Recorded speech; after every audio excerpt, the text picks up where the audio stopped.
Famílias de partes diferentes de Ribeirão Preto relatam problemas com o abastecimento de água. A dificuldade é ainda maior por falta de comunicação com o DAERP.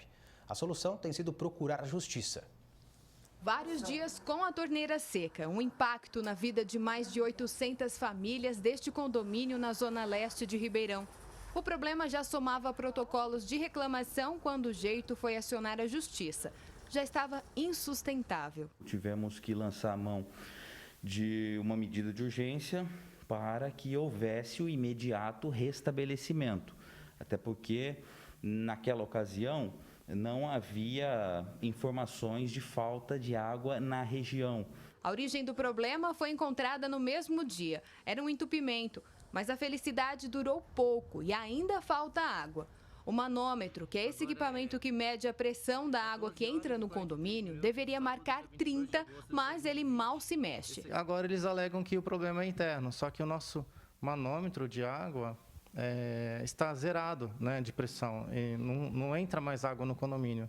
E agora eles passam a culpa para nós. Inclusive os vizinhos, né, os condomínios em volta também estão com problema de falta de água. Acredito que ou a autarquia pública deva estar fazendo intervenções naquela região para melhorar o sistema, ou há algum vazamento no sistema público que está impedindo aí para esse condomínio específico e os demais não estarem recebendo água. A administração solicita sempre o serviço de caminhão-pipa, mas não é suficiente para abastecer o volume dos reservatórios. Pelo menos um pouco da hora do dia, principalmente à noite, tem a água para cozinhar, para lavar louça, coisas desse tipo. Na casa da dona Rosângela, que fica no Jardim Paulista, o drama é parecido. A família chegou a ficar uma semana sem água nenhuma. Quando ela vem de gotinha praticamente, né? Então fica assim uma situação bem difícil para a gente. Com a expansão imobiliária recente, a distribuição piorou. Eles estão liberando alvará para fazer construções e mais construções para as construtoras. Aí o que acontece? O reservatório continua sendo o mesmo. E aqui no Jardim Paulista nós temos só 2. Um agravante para essas comunidades, que são de pontos diferentes aqui da cidade, é que falta água até mesmo para fazer uma higienização básica, tão necessária para conter a disseminação do novo coronavírus.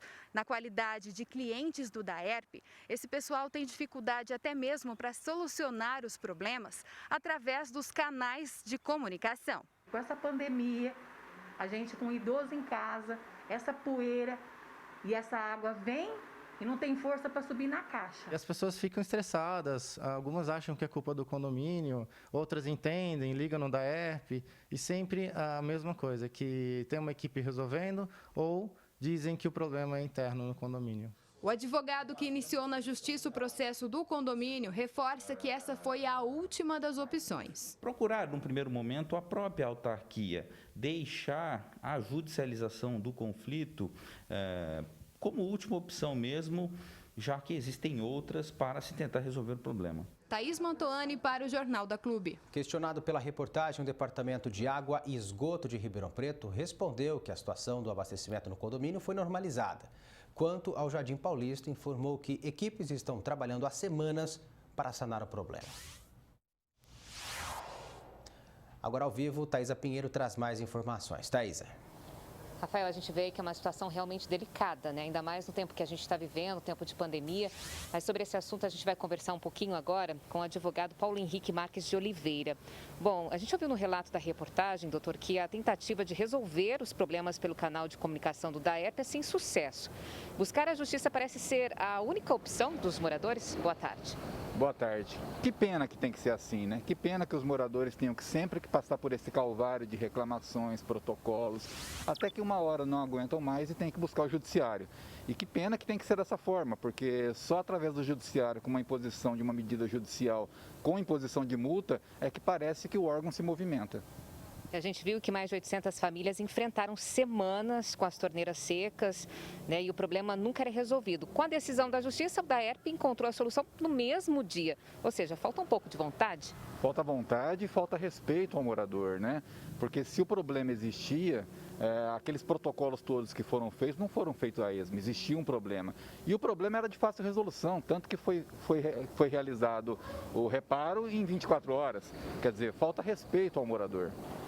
E apesar dos problemas, no serviço, a conta de água chega aí normalmente. O que esses consumidores podem de fato fazer caso se sintam lesados financeiramente? Bom, pela matéria a gente viu que essa falta d'água é corriqueira naquele local e por semanas. Então o morador, primeira coisa, ele precisa ficar atento à conta e verificar. Caso haja alguma anormalidade ou incongruência com os valores apresentados, ele precisa apresentar um pedido de revisão junto ao DAERP. Doutor, e o executivo não deveria se preocupar mais em garantir o fornecimento correto, ainda mais durante a pandemia do coronavírus? Não tem a menor dúvida, o serviço de abastecimento de água é um serviço público essencial e contínuo, né? A gente vive, como você bem disse, um momento de pandemia, onde a todo momento essa questão da higienização é colocada para os moradores. Então é muito importante que o executivo se atente para isso. E a gente vê aí que entra governo, sai governo e Ribeirão continua com os mesmos velhos problemas. Falta pulso firme dos nossos governantes, na sua opinião, doutor? Falta vontade política de resolver essa situação. Eu acho que já passou da hora da gente ter um serviço de abastecimento de água com uma gestão mais profissional. E existe uma solução definitiva para a autarquia de água e esgoto da nossa cidade? Eu acho que a solução passa por uma gestão profissional, uma equipe técnica treinada. Eu acho que o que está faltando é a gente deixar de olhar para esse órgão como um órgão político e ver ele como um órgão profissional. Ok, então, doutor, obrigada pela sua participação aqui no Jornal da Clube. E daqui a pouco eu volto com outras informações, mas eu volto agora com você, Rafael. Até já, Thaisa.